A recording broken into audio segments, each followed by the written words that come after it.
Okay, I'm going to start out with the slides black. So just so you know, so I'm showing the slides right now, but I'm going to make them black in a moment. Okay, we can see a Something. fork. Yeah, Fantastic. A fork. Yeah. Great. Yes, that's Okay. exactly what I'm Okay, so let's open the stage to Vincent, and we are very much looking forward to your talk, Vincent.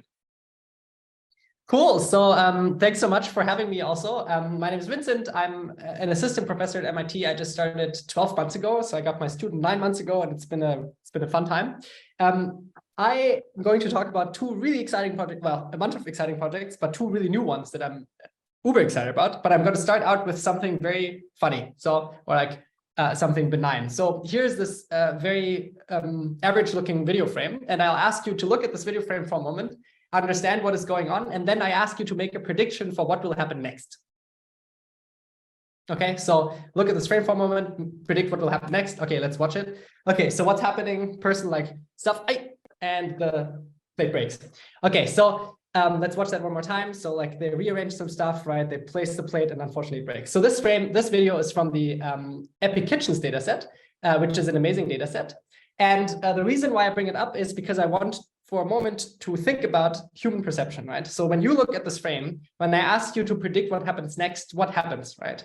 I'd argue that when you look at this frame and you try to predict what happens next, you try to first estimate the state of the scene. What that means is you try to estimate the geometry of the scene approximately, the appearance, obviously. You try to understand what rigid objects or what objects are part of this. You probably understand that this is a person manipulating some stuff.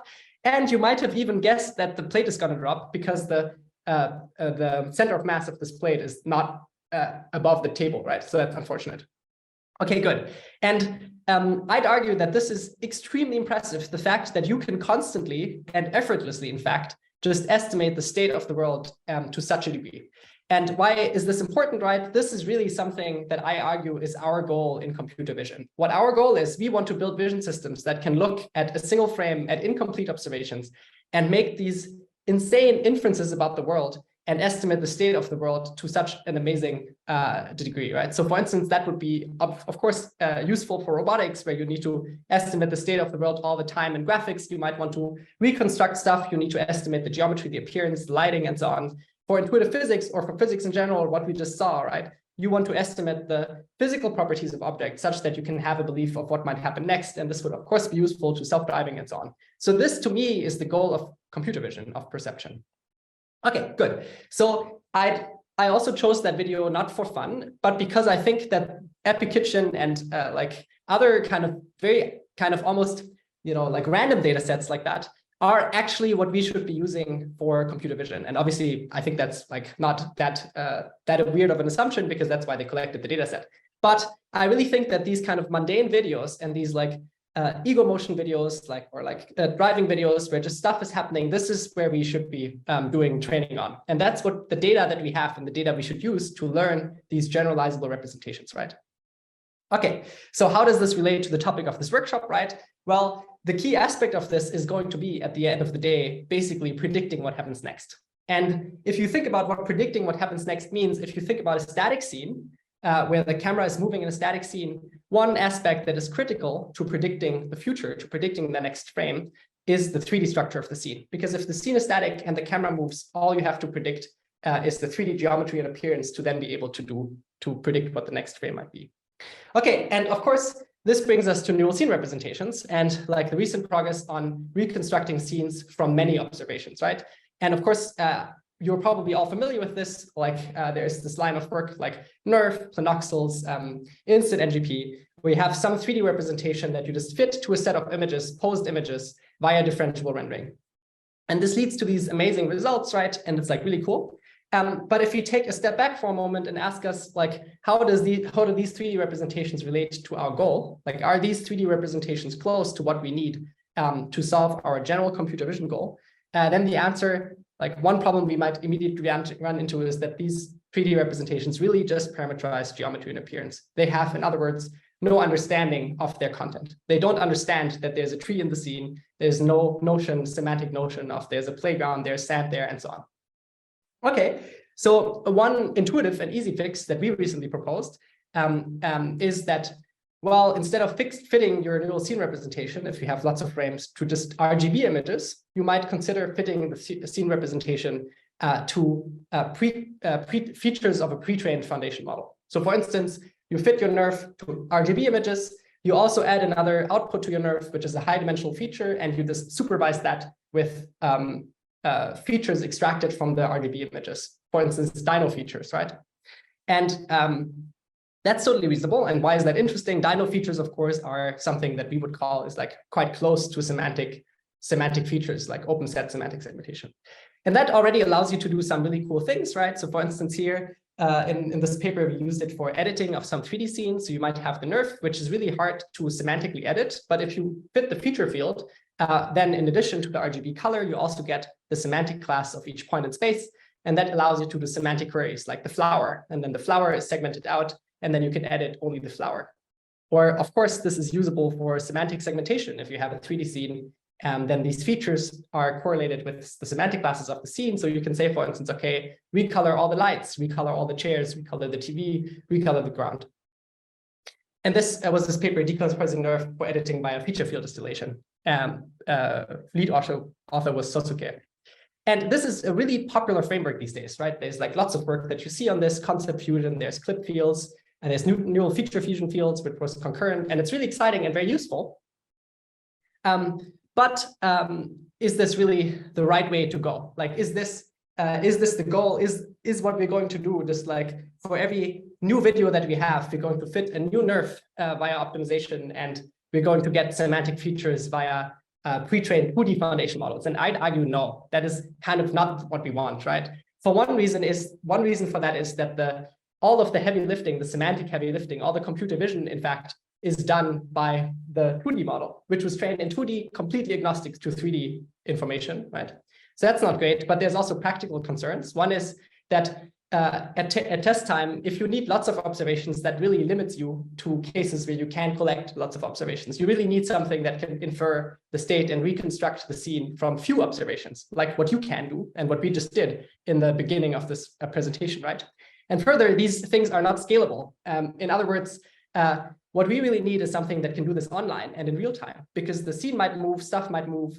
We need to do this really, really fast. And I'd argue we want to use priors for this. We want to be able to reconstruct 3D scenes and their semantic content from incomplete observations. Okay, so let's go one step further. Some of you might be aware of this line of work, which some call amortized or generalizable neural scene representations. And there, the key idea is you have a set of image observations of a scene, as few as one image. And then instead of trying to fit via optimization, you train a neural network to map that single frame to a 3D neural scene representation of the scene. And then you can train that at training time using data sets of like videos and their camera poses. And you train it by always giving it an image, reconstructing the nerve, supervising it from a different perspective, and you train it like that. And examples for this are, of course, PixelNerve, which is great, generalized patch-based neural rendering, IBRNet, and also scene representation transformer. And I spent much of my PhD on this, and I'm really excited about this line of work. And we also had a recent CVPR paper. And the reason why I'm showing you this is actually just for one reason. I want to show you what approximately the state of the art on this domain looks like right now. Okay, so the state of the art in this kind of domain for deterministic scene representation, scene reconstruction looks like this. You can take 2 images, and then you can reconstruct the underlying 3D scene.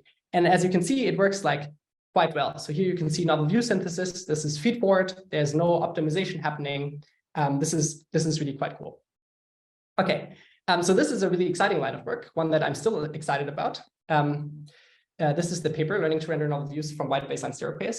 But now we're getting one step further. For a long time in my career, I was working on these a lot. And in the past few years, there's been 2 misunderstandings that were clarified for me. The first one is like, okay, great. These models that we have here, are these models now usable to be trained at scale? Is this our candidate for taking like lots of videos now and training these kinds of models that basically do generalizable neural scene representation? And the answer to that question is no. And why is that? There is still one huge limitation with these generalizable neural scene representations. And that is that both the encoder and the differentiable neural renderer requires camera poses. Okay, so that's kind of a thing that, of course, everybody knows about, But like, if you think about that, that's a huge problem. Why is that?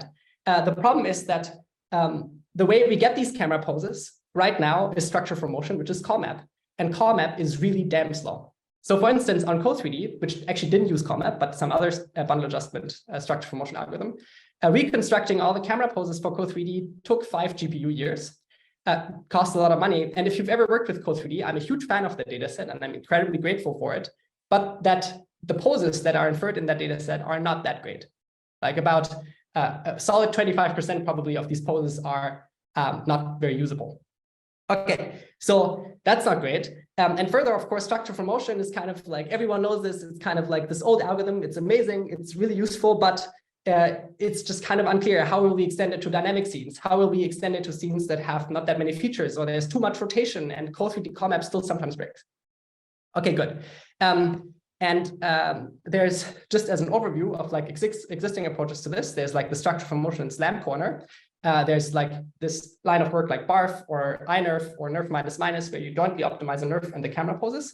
And then there's this other line of work, which is really cool, which is joint depth and camera pose prediction. So where you, in a self-supervised way, just given videos, you train a model that estimates both the depth and it estimates the camera poses feed forward. So just with a neural network, in fact. And to summarize the limitations of these approaches, so the ones on the left, these are single scene optimization methods. They don't leverage any priors on the underlying 3D scenes. And in fact, they are still quite prone to failure for certain trajectories, like for instance, the ones on Co3D, where there's like lots of rotation in the scene. And then there's these monocular depth estimation algorithms. These are online and they're real time, but they are actually quite limited to pretty simple trajectories like self-driving, where the car basically moves forward most of the time, or sometimes it goes right or left. And they don't reconstruct the 3D scene representation, they just reconstruct depth. Okay, so that's landscape. We just published a paper called FlowCam, generalizable neural scene representations without camera poses. And I'm really excited about that. Let me tell you about it. Here's what it does. You give it a video, and from the video, it is a trained model. You train it on a data set. From that video, it will then, in a single feed-forward pass, with approximately 20 frames per second, give you the camera poses for this video.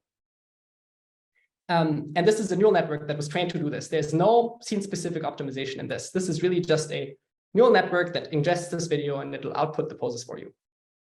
Okay, so that's cool. Moreover, the way this works is that actually we deeply integrate camera pose estimation with generalizable neural seed representations. And what that means is that this model in a feed-forward pass, given this video, not only reconstructs the camera poses, it also reconstructs essentially something like a pixel nerf of the underlying 3D scene. So here on the right-hand side, you can see novel view synthesis of that underlying scene that was estimated. And just keep in mind, this is not photorealistic, but this is a generalizable neural scene representation. So this is not scene-specific optimization. This is feed-forward. And this is trained without camera poses. So this is, in fact, a pixel nerf that was trained just on videos. It has never seen a camera pose. We never ran a single minute of structure for motion to train this model. I'm super excited about this. Let me give you the idea of how this works. So the general idea is that given a video, we're going to have two steps. One step is going to be differentiable camera pose estimation. Okay, and the second stage is going to be re-rendering, where we're basically going to re-render every frame of the video, and we're going to use that as supervision. Okay, so how does that look like? Imagine that you take consecutive pairs of frames. So I'll give you a pair of frames of that video.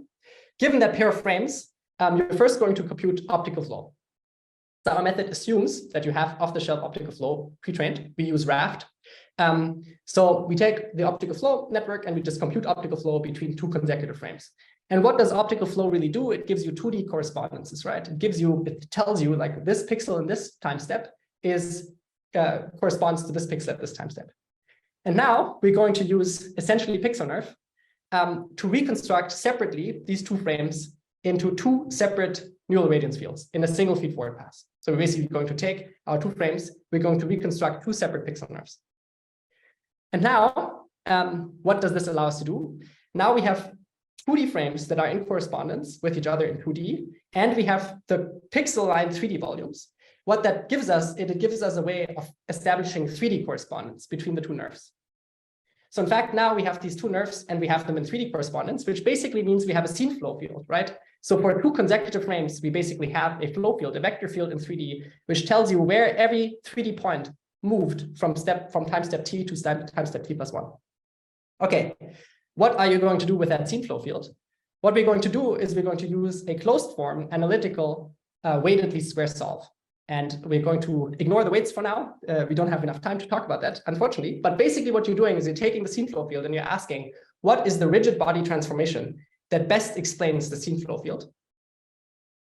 And that is the thing that gives you the pose. And that's differentiable as well. So now for consecutive pairs of frames, you always get a pose out of this algorithm.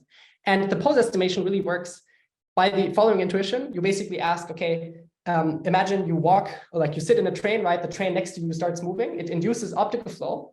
Your brain reconstructs the 3D flow field from that 2D optical flow. And then your brain asks, okay, what is the correct interpretation of this flow field? It is that I'm moving, or is it that the object moves? And that's basically the intuition. So we're basically explaining scene flow fields, and that's how we do pose estimation. And then for re-rendering, you basically pick a subset of these frames, maybe the first one and the last one, or maybe like you pick every 5th frame, and then you use those to parameterize a multi-frame neural scene representation, like pixel nerf that takes as input not 1 frame, but like maybe 5 frames. And that gives you a nerf that is now informed by all the frames that you saw, or a subset of all the frames. And now you can just re-render the whole video and use that as a loss. The whole thing is end-to-end differentiable, so you can train it end-to-end. The final pixel nerf and the pixel nerf in the beginning, they share weights. So we use the same scene representation to reconstruct a single frame and the multi-frame. And finally, we use optical flow supervision by basically saying, well, the projected scene flow has to match the optical flow that we measured. That's it. Okay, and so here you can see some more Co3D results. So here on the top left, you can see an input video. Then you can see the estimated camera poses to the right of it. And they're not perfect, but they're actually quite good. And we're going to say in a moment how good they are. And then below, you can see the novel views that are rendered. And again, you could, of course, take these poses and then throw them into BARF, for instance, and like do some scene-specific optimization. But there's no scene-specific optimization here. This is feedforward. Cool. Another thing that we found very impressive and cool is that what this really allows you to do is we can take this out of distribution video. We trained a model on real estate 10K. Okay, we pre-trained a model on real estate 10K. Then we use this video from Tanks and Temples. And on the bottom left, you can see the poses that are reconstructed from BARF for this video, which doesn't work. Then we use our model that was trained on real estate 10K. And as you can see, the poses that our model trained on real estate 10K gets aren't that bad. They're actually quite good. They totally get the idea, the camera is moving around the truck. And then what you can do is you can do a little bit of fine tuning on this sequence. And what that looks like is not like in BARF or in other methods where you train the camera poses directly. So you'd like make the camera poses free variables and the nerf as well. That's not what we do. Instead, we use the sequence and we just fine tune the weights of our model to better explain the sequence. And then we get really good camera poses for the sequence. And here you can see the re-rendering. And again, like I'm not going to say it again, but generalizable neural scene representation. But I'm actually super excited about this. We also compared with a baseline that is really cool, which was published recently, which is called Video Audio Encoders from 2021. And we do a lot better on camera pose estimation. And we also compare with BARF on a few sequences, and we outperform BARF generally as well. What I find much cooler, though, is that on Co3D,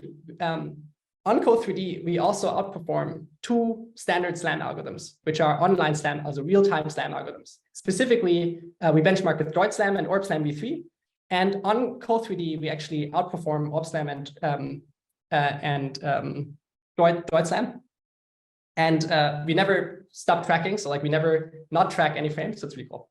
There's, of course, limitations, and like this is not done and closed. So for instance, right now, we do have a simple method of predicting the camera intrinsics, but it's like quite simple. It's not bulletproof. So we usually prefer to take the ground truth intrinsics, although we can predict them and it does work. We don't do loop closures or any kind of refinement. Our model just outputs poses. It's an odometry method, and it never refines them. It never touches them again. As you see, these scene representations are not photorealistic, and the training is actually extremely expensive. So these are some limitations. But yeah, to me, this is like a really, really, really cool step.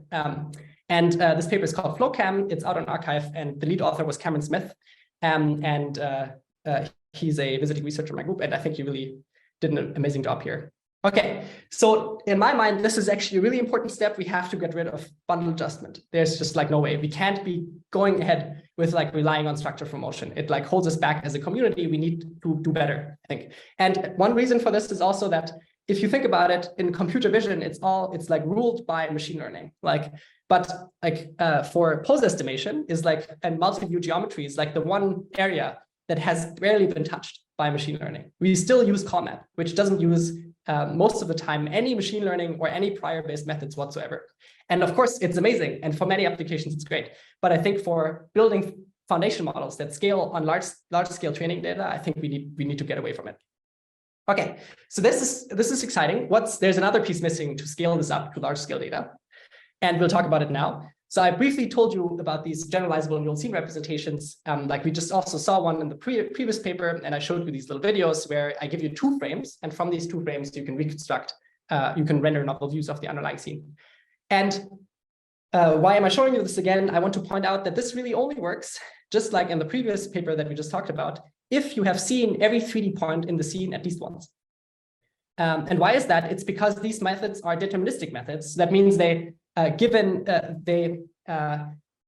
deal with uncertainty. What does that mean? If I try to run one of these methods on single frame reconstruction, so you have this input image here on the left from this Co3D hydrant, and then you try to do the same thing that we just did, you'll just get a blurry mess. And why is that? It's because this model is not a probabilistic model. You cannot resolve the uncertainty, so it'll just average over all possible explanations, and it'll give you blurry results.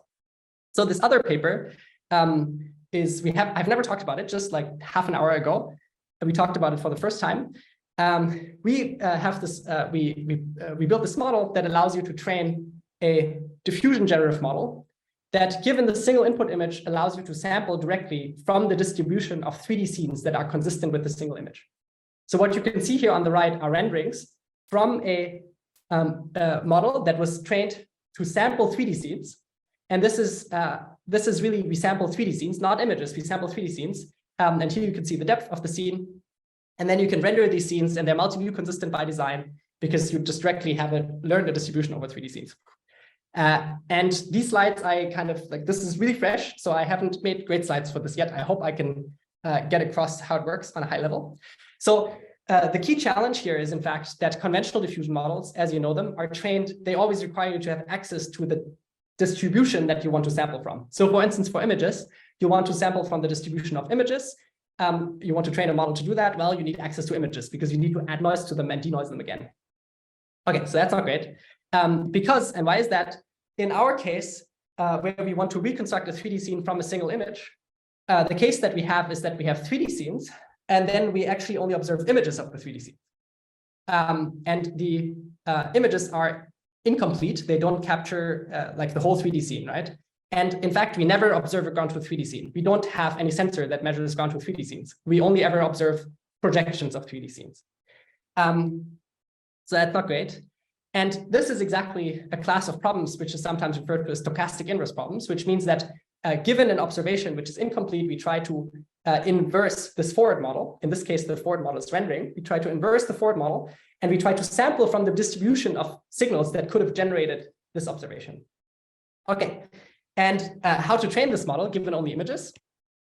I'm afraid I don't have enough time to go into all of the detail, but just let me talk about the key idea.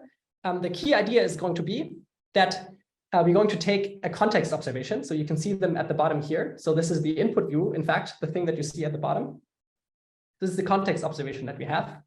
And what we're then going to do is we're going to denoise a target view. So we're going to pick a target observation, like a target camera pose. We're going to pick a target camera pose, and we're going to basically denoise that target view, like the novel view that was observed by that would be observed by that target view, conditioned on the context image. So far it sounds like an conditional image diffusion model, right? We're denoising a target view, but we're going to build the denoising operator in a particular way. In particular, the way we're going to denoise the target view is by running it through an encoder, and the encoder is going to produce features like those in PixelNerve. And then these features, together with the features of the context view, are going to parameterize the 3D scene via a generalizable neural scene representation. And then we render the 3D scene from the target camera pose. And that is our denoised image. And that's what we're going to supervise. So we supervise an image space and we add noise in image space. But when we denoise the target image, we jointly denoise the target image and the 3D scene at the same time. And so once the target image is denoised, we have also denoised the 3D scene that generated it. And there's one more trick here, which is what is the conditioning input? So like, what is the thing that at time step 0, when there's complete noise for the target view, what are you going to give the denoising model at that time step? And for that, you have to, again, use generalizable neural scene representations. What you're going to do is you're going to render out a deterministic estimate of that target view. So you're going to take your context view, you're going to basically use PixelNerve to render the target view, which gives you this blurry mess that we just observed. And in fact, this is simplified in this figure. You can't just render the RGB, you have to render features and you have to render the depth as well. Then you're going to take these features, the depth, the RGB, and you concatenate it with a noisy image. And now that is the input to the denoising model that takes that denoises the target view. And then you can jointly denoise the target view and the context view. Okay, so we're running close to time. So I just want to leave you with a few results. So here's an input image. From this input image, we sample a 3D scene. It looks like this. So note that from this single image, we can render these novel views here, and you can see the backside of this hydrant, and you can see the texture on the backside of the hydrant. And this is a 3D model. You could at any point reconstruct the point cloud from this 3D model. Yeah, that's what it does. And here, this is not a video. Here's a comparison with PixelNerve. So this is the deterministic method that we just talked about. Here's a model which is called sparse fusion, which what that model does is it learns a distribution that is conditional on the pose over novel views. So instead of sampling from the distribution of 3D scenes, it samples from the distribution of novel views. And then afterwards, you can post-process it to get a 3D scene via score distillation. But as you can see, it struggles a little bit. And then you can see ours. And ours, in a single feed-forward pass, it just samples a 3D scene. This also works on real estate 10K. And as I'll tell you in a moment, Ayush led this project. Ayush is a postdoc with us at MIT. This was something that Ayush really pushed for, and he did an amazing job. To the best of my knowledge, this kind of thing hasn't really been done on or attempted on real estate 10K before. It really does work on real estate 10K. Let me show you an example of the diversity you can get. So given the single input image, you can generate a 3D scene, and now you can sample 3D scenes. So each of these is a sampled 3D scene, each of which you could directly extract the point cloud from. And on the right, you can see the variance map, which tells you that only the parts are resampled that weren't observed in the input image. So for every part of the 3D scene where you have uncertainty, you can basically sample a different completion every time. And here's another example. So here's a kitchen scene. We can move the camera, and now every time we sample, we get a different 3D scene. And each of these is basically an actual nerve. So we directly sample nerves. So this is really cool. There's fantastic related and concurrent work. For instance, there's the generative novel view synthesis with 3D iterative fusion models from Eric. And this is really great in sparse fusion. Both of these models basically are not 3D generative models. They are image space generative models. So they generate novel views. They sample from distributions over novel views. And then there's this line of work, which was also quite influential, I think, is render diffusion, which actually already proposed the idea of doing diffusion, including the forward model. So this was a really important idea that render diffusion introduced.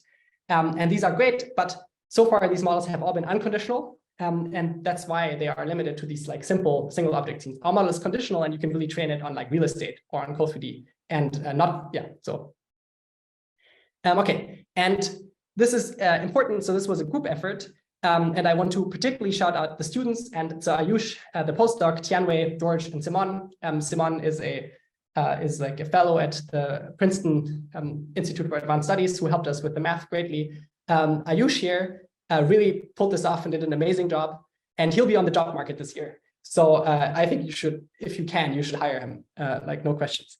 Okay, so this is the end of my time. I want to leave you with this point that I really think that the general framework, how we're going to make a step towards solving vision, is by building basically models that predict the next frame. So I give you videos and you predict the next frame. And what's the challenges with predicting the next frame? We know the structure of the world quite well. One part is 3D geometry and appearance. That basically gives you the distribution over next frames when you just move the camera and the scene is static.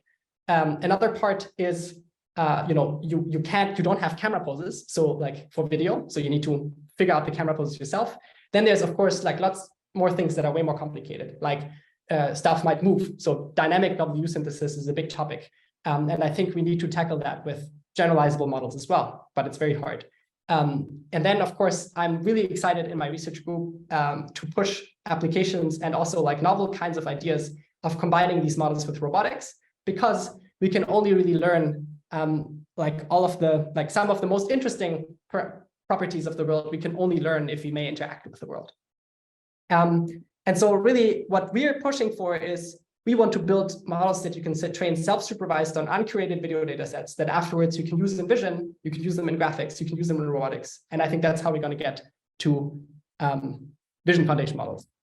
And these are the amazing members of my research group. I'm sure I hope there will be more coming. It's a really exciting time. And yeah, stay in touch. And thanks so much for paying attention. I can't hear you. Yeah. I can't hear you, Adam. You're muted. Yes. Yep. I'm not sure if you heard the applause. There was like a roaring applause here in this huge room. Thanks a lot, Vincent, for your talk. Very exciting. We have time for a few, let's say, 2 questions. And I'm going to start with actually something that you already mentioned towards the end of your talk. What about dynamic scenes? How do you get there? Yeah, so I think dynamic scenes are a difficult topic. We're working on it. I don't know. Like I think what you have to consider for dynamic scenes is that the kinds of